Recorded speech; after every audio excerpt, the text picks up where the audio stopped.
Welcome in, I'm Artris, and in this video we're going to be talking about an old leader from OP-01 that gets a nice new revamp with the starter decks that are coming out at the end of October, and that is Donquixote Doflamingo from OP-01. Yes, this leader is back in action, and honestly is the best leader in the format for the foreseeable future. In the East, it's still dominating in OP-09, and for 8.5 meta, it will be the best deck in the format. But why does it get so good? What happens where this leader is kind of like a tier 2 deck to where it becomes clearly the best deck in the format? Well, the starter decks provide quite a lot of support for this leader overall, and we'll get to that in a second. But if you're unfamiliar with what the leader does, it's Don ×2. When attacking, you may pay 1 Don, reveal the top card of your deck. If that card is a 7 Warlords of the Sea type character with a cost of 4 or less, you may play that card rested. So you're able to cheat out bodies for 3, basically paying 3 Don for a 4-cost character, and these characters have on-play effects that can really stack up and add a lot of value over time. Before we go through the deck list, please make sure to drop a like and a sub, and also please join the Discord. The link is in the description below. We'd love to have you as part of the community. So as I mentioned, Doffy's whole thing is to be able to spit out the 7 Warlord of the Sea type characters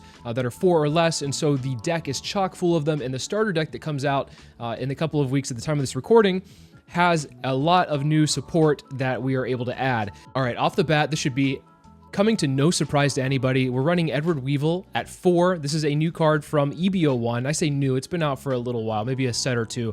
And this is a 4-cost, 6,000 power body, so great vanilla stat line. And on play, you draw a card. Very simple. You can combo this with a Jinbei, which will cheat it out so you get 2 bodies at once and then draw a card. But for the most part, this is one of your strongest warlords you can actually play. In this deck, I am running 1 of the 10-drop Kaido. I see some people not running this at all, and I think that's fine. You could probably do without this card. I'm running it because there are times where you do run out of fuel. Sometimes you're countering out to protect your characters, and you might have a Kaido to be able to refill your hand at that point. There's sometimes in games where you need a big body to help push through, and I think Kaido is a great addition to that. I was running it at 1, running it at 2, trying it out at different intervals there, and I think it's fine at 1. It's really a strong card against Enel if you do go against Enel. I think that card can help leverage that matchup a little bit easier, also on top of that with the puddings, which we'll get to. But yeah, I like Kaido at 1. You don't have to run this though. Next, we're running 3 Charlotte Pudding. You could run 2, you could run 3, you might even want to run 4, but I think that this deck, because you're hitting every turn for about 7 and then getting bodies out and then just continuously smacking your opponent in the face for the first couple of turns, they're going to have a lot of cards in hand, and so you can just reset that at that point, which that hurts a lot, because countering out of a 7k attack, usually on the first swing, an opponent's not going to counter out of that. The second one, they might. If they don't, then you're definitely incentivized to play pudding, and I want to see pudding enough where I can play it and hurt my opponent's hand. And so 3 is the perfect amount for me. You might want to run it at 2, but I felt like when I was running it at 2, I didn't see it enough, and especially in some matchups, you're going to need to see it. If you go against Black Yellow Luffy, this is a great card for you. If you go against Enel, which I keep saying Enel, but I think Enel might actually start popping up a little bit more because it has such an advantage against the Doffy deck. That pudding is a good card to help with that matchup as well. Next, we're running 4 of the Crocodile 2K from OP-07. This is an on-play, pay 1 and return up to 1 2-cost or lower character to the owner's hand. So this can be used in a multitude of ways. You can bounce your own character back to your hand. For instance, if you have a Buggy, a Sengoku, or even a Teach on the field and you want to get it back to your hand for that counter value, you can do that. You can also bounce like blockers that are smaller in size. Like if you're going against a Bonney and you want to be able to bounce back their Rosies, you can do that. But Crocodile overall is probably going to be a 2K, but it is a body you can bring out with your leader ability, and you don't have to attach any Don, and for the most part, you can swing into anything. The most important card from this whole deck is going to be Jinbei from OP-07, and this is an on-play, play up to 1 cost 4 or lower 7 Warlords of the Sea type character other than Jinbei from your hand. So this card is the center of all of your combo pieces. This will be able to cheat out pretty much everything in your deck other than the pudding, other than the Kaido, and then obviously Sengoku, which we'll get into in a second. But I think that Jinbei, you're looking to do Jinbei Weevil. It's probably one of your stronger plays if you're going second. You can also go Jinbei Moria, grab another Jinbei from trash. So if you're 10 Don, you can do that and then play the Jinbei again and play something else out. Really strong play, by the way. If you do that, if you go Jinbei Moria, grab a Jinbei from trash with this Moria, and then play the Jinbei to play the new Hancock, and then swing and get another body out. It's just insane. The value here is amazing. You mostly want to mulligan for this card if you can, because especially if you're going second, it's a strong card for you to have. You can play it on your 4 Don turn and then get 2 bodies out for just the cost of 4. Additionally, if you don't have it in your opening hand and you don't mulligan for it, you can just like look for it with like Buggy or your Boa Hancocks, your Searchers, your deck stackers to be able to just use your leader ability to bring this out and then play a body from hand as well. So yeah, Jinbei is honestly like one of the reasons this deck is so viable, just because of the amount of bodies you can bring out at once. I'm running 4 Sengoku in this list. I think that there are some lists that run less Sengoku. There's some that are Sengoku less. And I think that Sengoku is really just a great card to be able to grab a lot of the pieces you need. If you don't see what you need in your opening hand and you have a Sengoku, you can search for it, which is very nice. The effect is on play. Look at the top 5 cards of the deck and reveal up to 1 card with the 7 Warlords of the Sea type and add it to the hand. Then place the remaining cards on the bottom of your deck in any order. So this grabs a lot of your pieces. Because of this card, I was thinking about adding a few other different pieces to try out, like the 7-cost starter deck, Doflamingo, that bounces the 7-cost back to hand. I was also thinking of adding the 9-cost Mihawk, but I think it might be a little bit too slow. Both of those could be a little bit awkward. It's something I'll test out a little bit more, but because they're searchable with Sengoku, that's really nice. And I couldn't imagine building the deck without 4 Sengoku. Another card that I think is very pivotal, honestly, every card in this deck has such a great purpose. I'm going to probably say this for every card we come across, like they're all pivotal, they're all very important, is Gecko Moria, the 4-cost 5,000 power body from the starter deck 3, the original starter decks that came out. It's an on-play, add up to 1 7 Warlords of the Sea or Thriller Bark Pirates type character with a cost of 4 or less, other than Gecko Moria, from your trash to your hand. This grabs about 90% of the deck if it's in the trash, which is very useful, especially if your Jinbeis, which are high targets for them to be put into the trash. You can grab the Jinbeis back with the Moria. As I mentioned, that combo is pretty strong, being able to get the Jinbei back and then play the Jinbei and then have 2 more bodies out on the field. Then you have a total of like 3 to 4, even potentially 5 in a single turn. So Moria, definitely once again, centerpiece of this deck that I don't think you could do without. Running 4 Dracula Mihawk from starter deck 3. This is a 2k counter, Dawn ×1 when attacking. Draw 2 cards and trash 2 cards from your hand. Great for filtering, but keep in mind that if you did stack your deck, keep this effect in mind while you're doing it if it is on the field, because you can screw up your rotations and your leader ability if you forgot that this ability draws 2 trashes too and you've already set up the deck. So make sure you sequence it properly. But yeah, this card's pretty strong if you need to filter through. It's a pretty good, 2k counter you can actually play down. Like Crocodile has its purposes. I think that you could just play a Mihawk and be fine and get a little value. I know that when this is on the field, a lot of people like to attack into it. So I think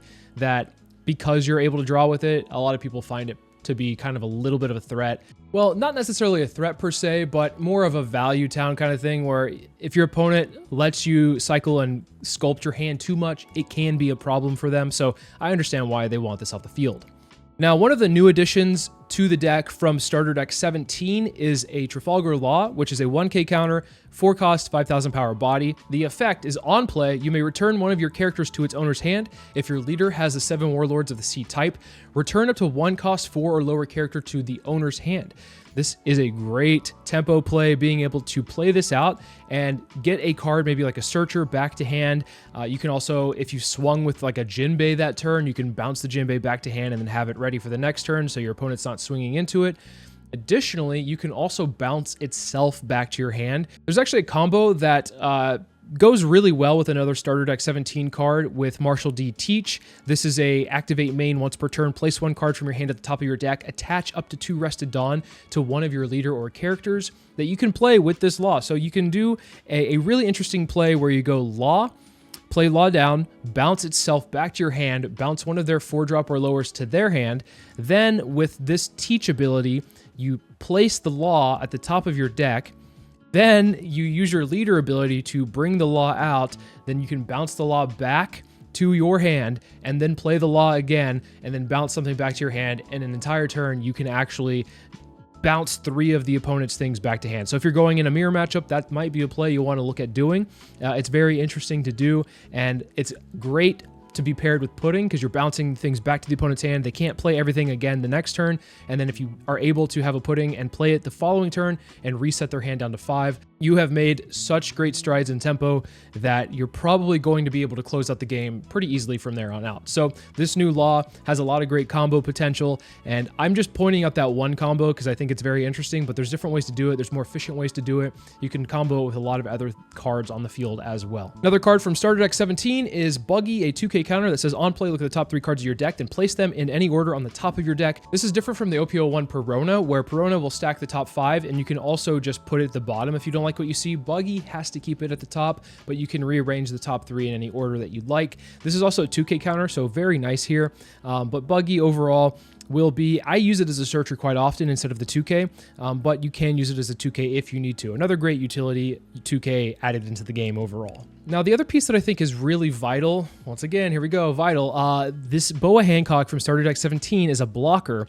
4-cost, 6,000 power body. On play, look at the top 3 cards of your deck, then place them in any order on the top or bottom of your deck, then give up to one of your 7 Warlords of the Sea type leader or characters up to 1 Rested Dawn.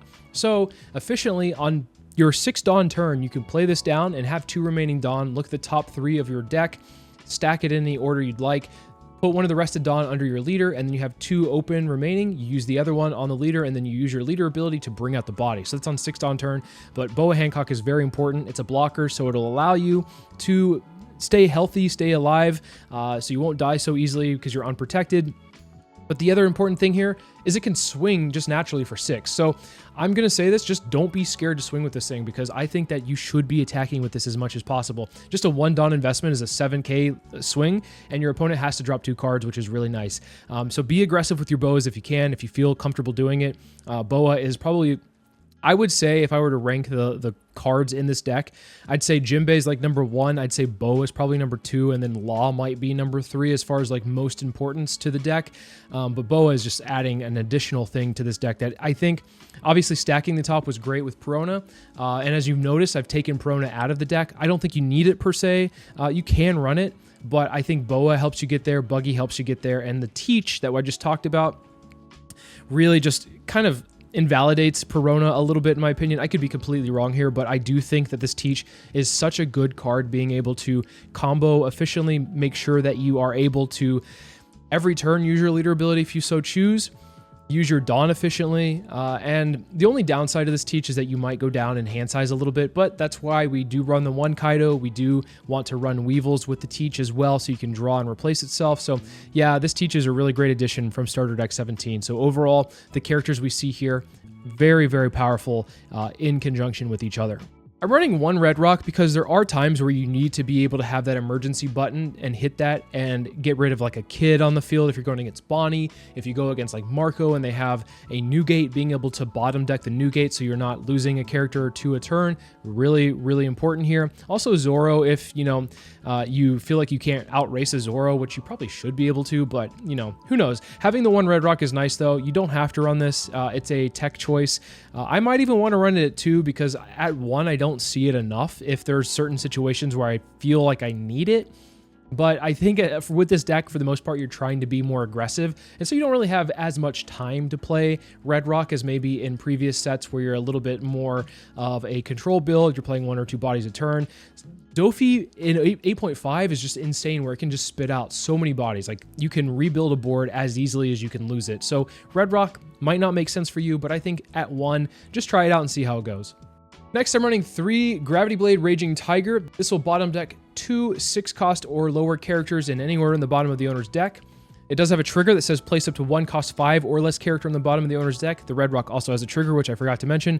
Place a 4 cost or less at the bottom of the owner's deck. These triggers are really great, especially in mirrors. The thing you have to consider is that when 8.5 hits, you're going to be facing a lot of mirrors. In order to kind of quell like the storm that's about to hit you with all of the bodies that are in the field, and obviously you have your own, you can play a Gravity Blade and get rid of some of the board and the momentum that your opponent has built up with the amount of bodies that they spit out. So I think Gravity Blade, running it at 3, might seem a little excessive, but I do think it's a really important card overall, being able to just answer your opponent. And then lastly, I'm running 2 Perfume Femur. This is a 2-cost event. Up to one of your 7 Warlords of the Sea type leader or character cards gains plus 2,000 power. During this turn, your opponent cannot activate blocker when the selected card attacks. So a Jambei in blue, we've had this for a set now, but now we really get good use out of it, because the entire point of this deck is you're trying to rush down your opponent, get them to 0, and then have the Perfume Femur to get that victory with the unblockable swing. The other thing about this is, like, yeah, I'm running it at 2. You might want to run it at 1 because you only really need it once, right? But I think that it is such a pivotal card that sometimes I don't see it. I've had matches where I've been searching and searching because Sengoku can find it, and Sengoku off of 2 or 3 searches didn't find it. I didn't see it naturally, and I lost the game because I couldn't get past a bunch of blockers. And if I had the femur, then I would have been able to do it. Unfortunately, that's not the case. I think 2 is suitable. I don't think you would want to run any more. The other thing here is if it is in life and it's a trigger and you already have one in hand, you can just use the trigger to draw a card and get something else instead. So overall, very useful. It's not like a dead card at the end of the day.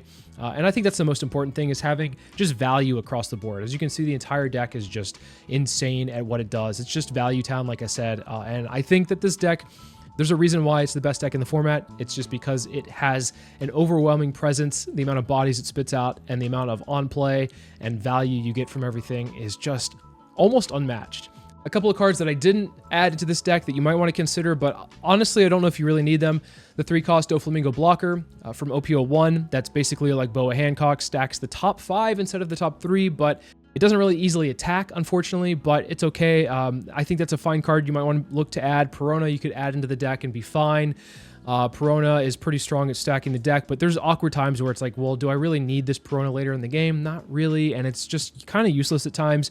You really only would find great value off of it in your opening turns. Once again, could be wrong here, but I've been playing Doflamingo for a little while. I've been playing it since OP-01. If you know, any old heads have watched the videos since they first came out, before I started consistently putting out videos, one of the first videos I talked about was how strong Doflamingo was, and so obviously, like, Perona was like a staple in the deck at the time, but I think you can just replace it with this Teach and be just as fine and okay with it. So yeah, there's a couple of things you could add in. Jozu is another thing you might want to look to add. The 6-cost Jozu that bounces a 6-cost back to the opponent's hand. Pretty strong for some momentum plays. There's different variants and builds, which you'll see. I say test out different things and see what you like. But overall, this is a list that I've landed on that I think is pretty solid, and I'll probably practice with this and like tweak it from here and there. But in the meantime, let's go into the sim. I know that 8.5 isn't available right now, so I had my buddy play some games with me so we could get some good practice in, and hopefully you guys enjoy those games. All right, we're going to go against Marco here, and I think this hand is very keepable. We have the Jinbei and Weevil to be able to play on our second turn here, and we also have a Buggy we can play out to kind of look at the top of the deck. So between these opening pieces, I think that we have, you know, a great start to success here. We have the Buggy that we're going to play down and just look at the top of the deck. We can't rearrange it to the bottom if we don't like what we see, but overall, I think we're fine with what we have there, because on the next turn, we'll be able to draw the Teach and then draw the Pudding with the Weevil, and then we can use the other Weevil from the draw from there. So overall, we are to a strong start, at least with what we see in our hand in the top of the deck. The opponent plays down a Doflamingo blocker, which is one that I was talking about you might want to add to your own deck, but because we have Boa Hancock in the starter deck 17, I don't really think it's needed as much, but I think in Marco it's fine because Marco usually likes to be able to stack the deck. So we're just going to swing here for 5 because we want to be able to play Jinbei Weevil, and they're probably going to take this if I were them. Oh, they decided to counter out. That's fine. I think that's one thing you have to consider against blue decks, is that if you take too much damage, and especially if you go down too low, with Marco being a 4-life leader, Pudding can really hurt, and so countering out there is pretty fine. You don't really need the Ezo as well. So the Marco is going to be able to stack the top of the deck, subtract the power of the Weevil, and the only reason that would really matter here is if they have something like a Fire Fist, which I don't think they're running, but they do play an Atmos down, which the Atmos will bounce a 4-cost back to the hand by revealing 2 Whitebeard Pirates from your own hand. So that's a good tempo play here. They're able to bounce my Weevil back to hand, which honestly is really strong. So this turn, I think I'm just going to get a search off with Sengoku, see what I can get off the top here. And I'm thinking between the Law or the 2K counter, but I think Law, because we have one in hand, I think we would get repeat use off of it. So let's go ahead and get the Teach down and then use the Teach ability to put the Law at the top of the deck. So now we can use our own leader ability, swing for 7, bounce the Sengoku or the Buggy, whatever I choose. So I choose the Buggy and then bounce the Atmos back to hand. I don't really mind if they play it again and bounce something back to my hand because, well, I feel like that's not something they really want to do on their 7 Dawn turn. They're probably not wanting to play another Atmos. So yeah, they have a Newgate, and that's the reason why we kept the Red Rock off of the life instead of bottom decking the Doflamingo blocker. I anticipated some kind of threat coming my way, so I thought the new gate might be something that they have. So I kept the red rock just to play it this turn, and when we play the red rock, we're able to bottom it, and then we can use the teach ability to stack the top of our deck with a Weevil, and then play the Weevil out. The following turn, which will have a Jinbei to play, is looking really nice. The only thing that I'm really worried about right here, though, is that we have a lot of cards in hand. We have about 8 cards in hand right now, and if they have a pudding, which Marco runs pudding, we could be in a lot of trouble. Thankfully, we haven't stacked our deck, so it doesn't really matter too much, but what we would like to do this next turn is probably play like a Moria down or another body down so that we can get some value off of the teach, being able to put a Rested Dawn underneath, but it doesn't even matter because the teach dies off of the Rayleigh. The Rayleigh is a pretty strong card in this matchup as well, being able to basically negate the effect of, or not negate the effect, but I guess negate the attack of a character and then also just KO another one. So that's pretty strong here. Our board's not looking too good overall, but we can quickly rebuild it. So we have the Hancock stacking the Moria. We'll grab the Jinbei. The Jinbei will then play out probably a Weevil if I had to choose, which I think that's what the best play here is, because you can just draw a card off of it, and it's kind of dead in hand anyway if you don't play it, so it makes sense to do that. As you can see, we had basically one thing going into that turn. We had the Sengoku on the board, and now we have a full board of bodies ready to attack them at the, cost of them having 2 life. They're probably going to have to counter out a lot here, unless, of course, they have another Rayleigh, or they could play maybe Sanji Rayleigh would be really good here, or maybe a Newgate. They could go Sanji Newgate. That's a potential. They have a lot of ways to get rid of the board overall. I think, though, that Marco in 8.5 might want to start running some Fire Fist because of just how prevalent Doflamingo is overall. So yeah, just waiting to see what they do here. I'm kind of debating on what to play next turn because I'm imagining most of my board will be gone. I'd be happy having like 1 or 2 characters going into the next turn to kind of like swing as much as possible and just ask for cards. But the opponent's at 6 cards in hand, and so I'm going to be honest, like it's not really enticing to play Pudding. And the reason why I countered out there for this Moria is because I don't know if they have a Pudding in their own hand, and so I wanted to make it like less likely for them to want to play it. So the opponent plays down another blocker, probably just expecting the barrage of attacks coming their way. And they're right to expect that because having 3 characters on board plus leader swing is going to be very potent overall. Unfortunately, we don't have the teach anymore, so the teach is something that I wish that we had still. So they show a Jozu and a Izo and bounce back my Weevil. Totally fine here, but unbeknownst to them, I do have a Jinbei Weevil combo ready to go again. And I think we'll do that. We might also just go like Jinbei Moria, but I think Jinbei Weevil's probably our best bet. We don't have the top of the deck stacked. We could play the buggy down and kind of get a peek at what we have coming our way. But also with this deck, you can kind of just blindly use your leader ability and honestly be okay for the most part because there are so many different warlords that could potentially pop out. So yeah, as I mentioned, this is like a blind rip off the top, and we are able to get that. And now we have 3 Dawn remaining, so I just want to swing 7, 7, 7, and just pressure them really hard. Try to get them down to 0, or at least ask for a lot of cards in hand. And if you're going against the Doflamingo, you cannot comfortably go down to 0. So I would recommend that they counter out here, or else they're definitely going to be dead the following turn. Because as you can see, I have a Femur in my hand ready to go if they play any blockers down. So that's what they're wondering. They're like kind of trying to figure out what to do here. They don't have any 2Ks. As you can see, they dropped 3 cards to stay alive instead of just a 2 and a 1. So that signals that we can probably push really hard for game this turn. And I don't think that there's a way for them to clear everything on the board. There's definitely a way, don't get me wrong, but it's going to be very difficult for them to do, especially when I have 8 cards in hand and 5 bodies to get rid of, and they have 1 life. Yeah, it's looking pretty over for this Marco here. But maybe there's a chance that they could pull it out. I think that their only like out would be to go like Sanji into maybe like another Rayleigh. Rayleigh can minus the Jinbei down by 2.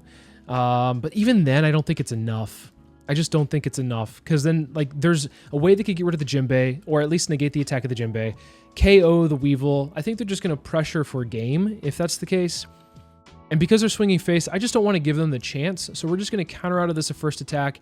And that way they cannot push for lethal here. I guess their only out might have been like swing Atmos. If they have a dragon for 8, put 2 under Marco, swing 7 with Marco, swing 8 with Rayleigh, swing 9 with the dragon if they're running it.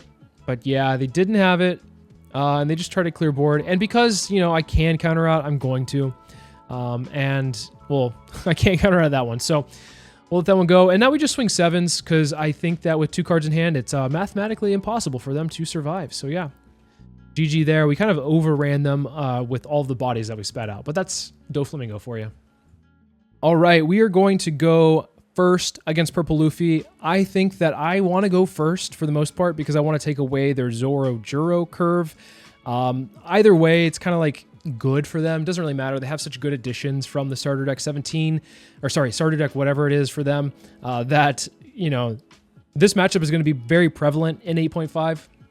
Purple Luffy, I think, is actually a pretty good counter to Doflamingo because they do get some more nice mid-range bodies added to their repertoire to be able to attack into us pretty comfortably. So overall, this hand, I kept it because, well, you know, we have Boa Hancocks and you have Weevils, but we have Weevil and Boa Hancocks. That's all we have right now. We have 3 Weevils and 3 Boa Hancocks. It's really unfortunate that the way that this turned out. We have no counter in hand. So if they decide to swing at the Weevil, you know, we can't save it, which is going to be really awkward.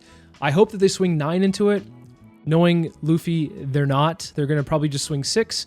And if they swing 6 and I let it go, well, that's very telling on my end. So let's hope that they don't swing into it. But yeah, this is a really interesting, I guess, sim moment, as people call it, where, you know, you have no counter in hand. I feel like I'm playing Lucci right now with the amount of counterless cards that I got going on. So Gravity Blade, though, is really good against them because you can bottom a lot of the stuff that they play out. And they decide to swing 6, very smart of them, just to test the waters. And I have to let it go. It's really awkward because it's like, well, you know that I don't have a counter in hand because I let this go. So congrats, that's great intel on your part. They have 9 cards in hand, so maybe we can get a pudding off the rip and be able to get something or reset their hand a little bit. The Bond Clay is a pretty strong play overall. They might want to play that first, but they probably had other options to play as well. So the Bond Clay just helping them ramp up to where they need to be.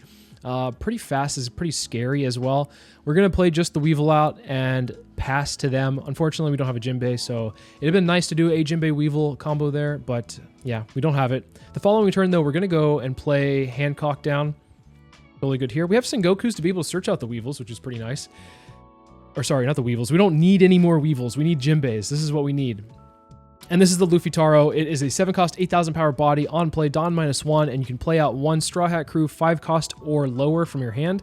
So it plays out a Zoro Juro, which is a 4-cost, 6,000 power body, and it's like an on play. Look at the top 5 cards and grab a, I think it's a Straw Hat Crew type card. And we do have the Hancock with finding a Jinbei off the top. I misclicked there. I didn't mean to put the Dawn under the under the Weevil. It is what it is. I wanted to put it under my leader and then use the 1 extra Dawn to play the Sengoku. Not the end of the world, though. I mean, 6 or 7, it would have been fine either way. I guess having a counter in hand is just as good. So we play out the Jinbei to play out the Weevil, and now we're looking pretty good overall. We have a decent board. Obviously, they can attack into it this next turn because they were able to establish first. But that's not the biggest thing in the world. That's fine. We swing 7, which is really annoying for Purple Luffy to have to deal with because it means dropping a lot of their resources. Their life is their resource, and so having a huge hand size for a big portion of the game is nice for them. And swinging 7 means that they have to drop that hand size pretty fast. They do take it, probably opting to keep the heavy hand size that they have, which is totally understandable. That's why, because they had the 9-cost Lin, they decided to take that because they're comfortable going down to 2, which means they're going up to 3, and then they put a 6-cost into life, which, of course, Hancock is the prime target there. I'm not going to defend the Weevil from the Luffy Taro.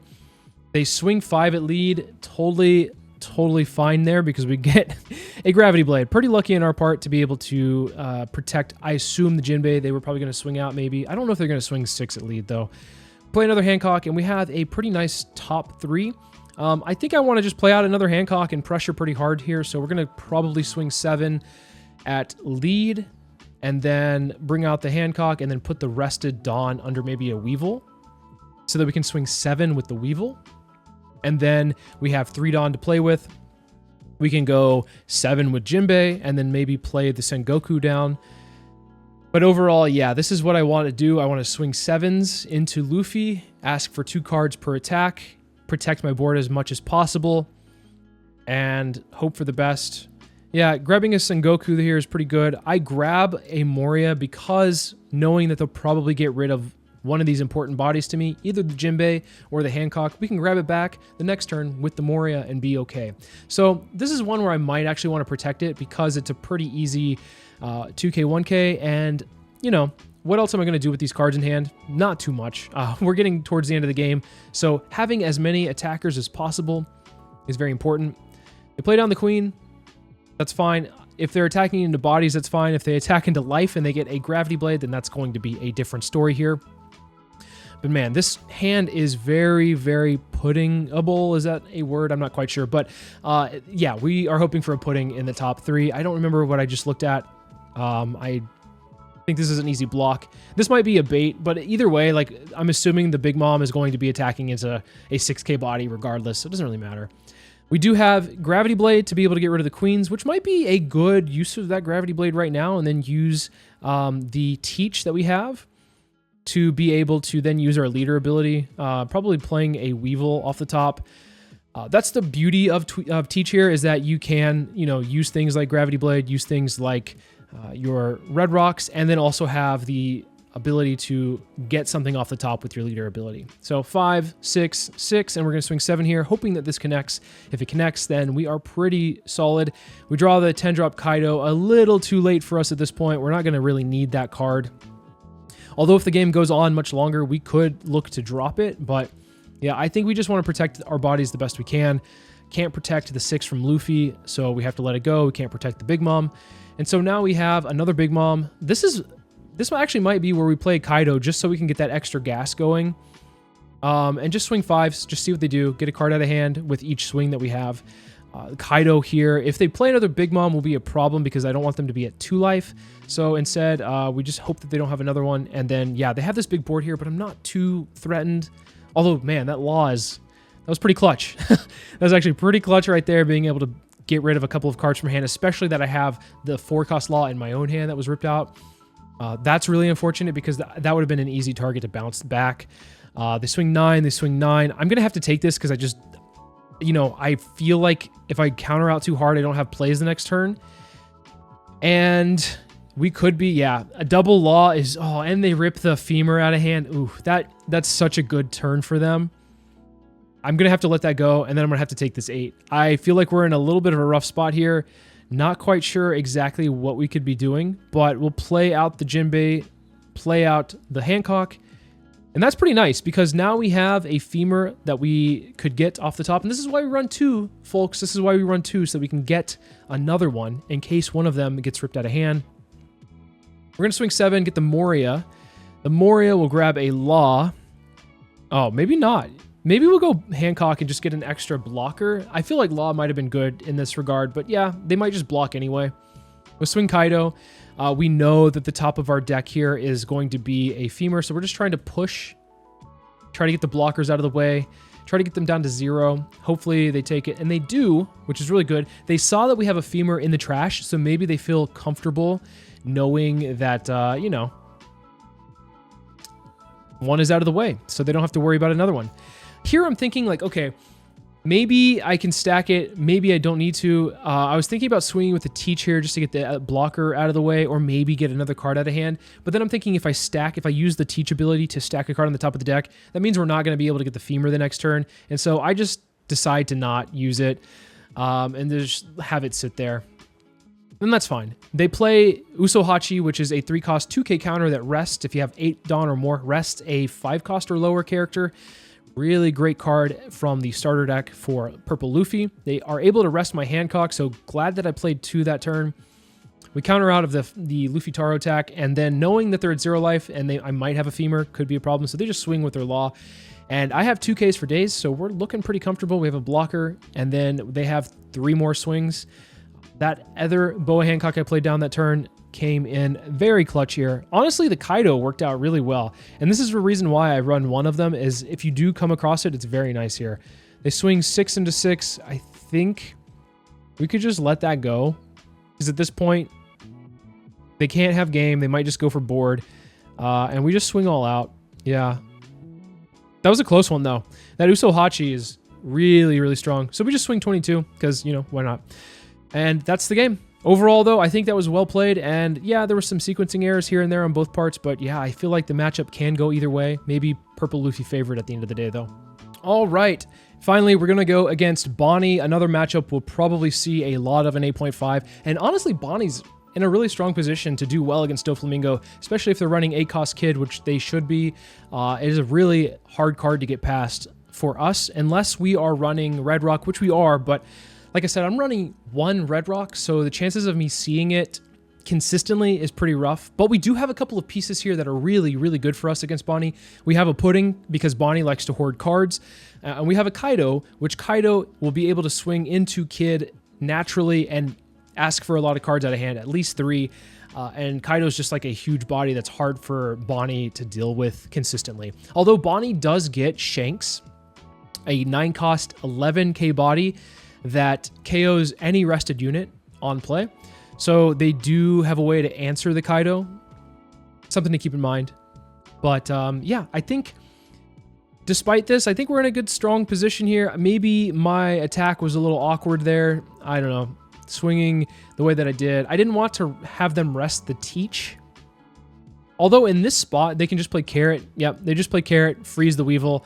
Good for them. Although, once again, sequencing error here. They probably should have just swung with the leader first and then played the Carrot. It happens. You know, always remember to swing first if you can. You know, things happen. I make mistakes all the time, as a lot of people like to point out in the comments. I'm not perfect, and nobody is, and things like this happen. So anyway, we swing 7 into lead. They'll rest the nothing because they don't have a leader ability available.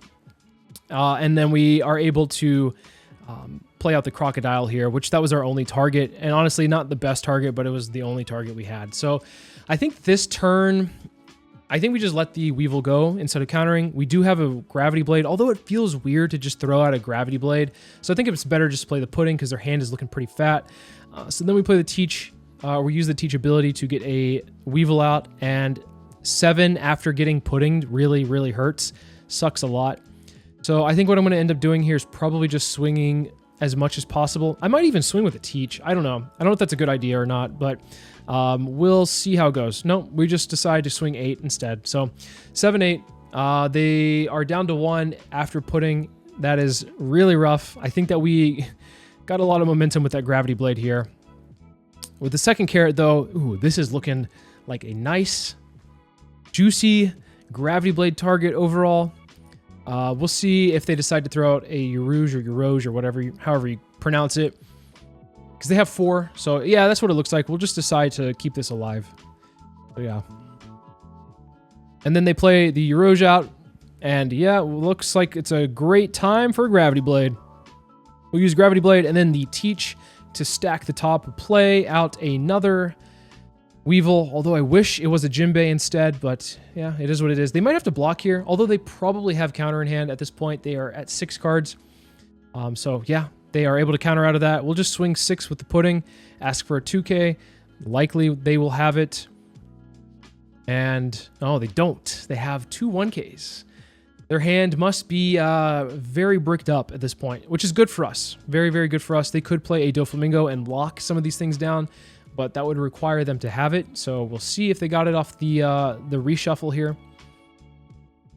But overall, yeah, this momentum is kind of what you have to have. I think even if the Carrot didn't get hit by the Gravity Blade, we probably still would have had a decent momentum going on. Although I will say, yeah, that Carrot would have, if it was sticking on the board, would have been a menace. I think we just play out the Law to bounce back the Urouge, which, like I said, you can just do that. And then at this point, I think we just put the Hancock at the top so we can get the extra Dawn usage with the Hancock ability. Also look at the top.